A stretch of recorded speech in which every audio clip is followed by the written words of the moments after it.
किशनपुर गांव बड़ा नहीं था, पर लोग मेहनती और सरल थे।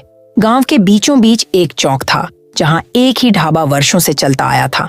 मालिक मुखिया राजेश की कमरसीद आमदनी वही ढाबा था।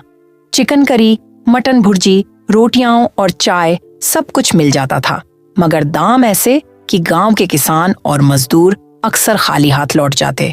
मुखिया राजेश का भरोसा था, हमारा ढाबा है, लोग मजबूरी में आएंगे ही। उसका नौकर विनोद भी यही बोलता। दूसरी तरफ अर्जुन और समीर दो किशोर दोस्त थे। अर्जुन की माँ मीरा और पिता भी छोटे मोटे काम करते थे। एक दिन जब घर का खाना रोज जैसा लगने लगा, अर्जुन ने कहा, चलो बाहर जाकर कुछ अलग सा खाते हैं। पर जेब खाली थी। तभी चौक पर दोनों ने देखा कि विनोद और राजेश ने दाम और बढ़ा दिए थे।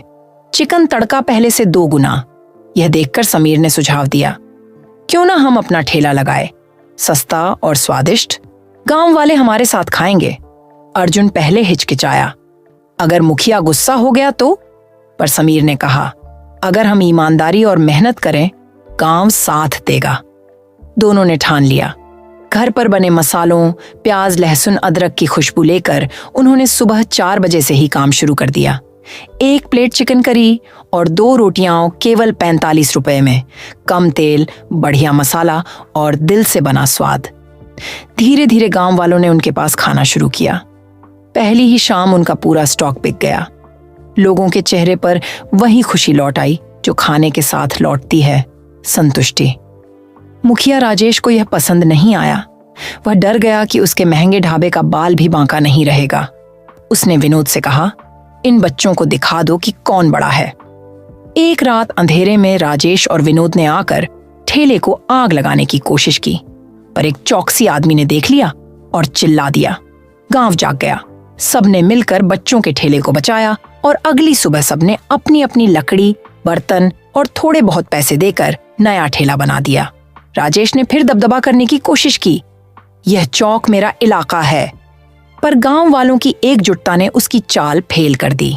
गांव के बुजुर्ग, महिलाएं और युवा सब अर्जुन समीर के साथ खड़े हो गए। कहते हुए बूढ़ा किसान भी आया, जब खाना अच्छा और सस्ता हो तो हम किसको टोकेंगे। समय के साथ उनका ठेला ही नहीं बल्कि नाम भी फैल गया। आसपास के दूसरे गांवों से भी लोग खाने आने लगे। अखबारों ने भी सच्चाई की कहानी लिख दी। 2 दोस्तों ने साहस और ईमानदारी से बड़े के परचम को झुकाया। राजेश ने हार स्वीकार की। एक दिन उसने अर्जुन और समीर को बुलाया और कहा, तुम लोगों ने सिखा दिया कि बड़े बड़े दावे से कुछ नहीं होता। असली ताकत लोगों के प्यार और ईमानदारी में है। आओ मिलकर एक बड़ा रेस्टोरेंट खोलते हैं, जहां हर कोई सस्ता और स्वादिष्ट खाना खा सके। शर्त बस इतनी थी, खाना हमेशा लोगों तक पहुंचने लायक और सस्ता रहे। अगले कुछ महीनों में गांव के बेरोजगारों को वहां काम मिला। रोटियां मिलती, दाल चावल सहेजे जाते और चिकन करी की खुशबू पूरे इलाके में फैल गई। अब कोई भी भूखा नहीं सोता। मुखिया राजेश ने अपना अहंकार छोड़ा और गांव के विकास में हाथ बांट लिया। किशनपुर की यह कहानी बताती है, जब लोग एक होकर किसी नेक मकसद के लिए खड़े होते हैं तो रिश्वत और डर दंग से बड़ी कोई ताकत नहीं होती। मेहनत, ईमानदारी और समुदाय का साथ मिलकर किसी भी अन्याय को हरा सकता है।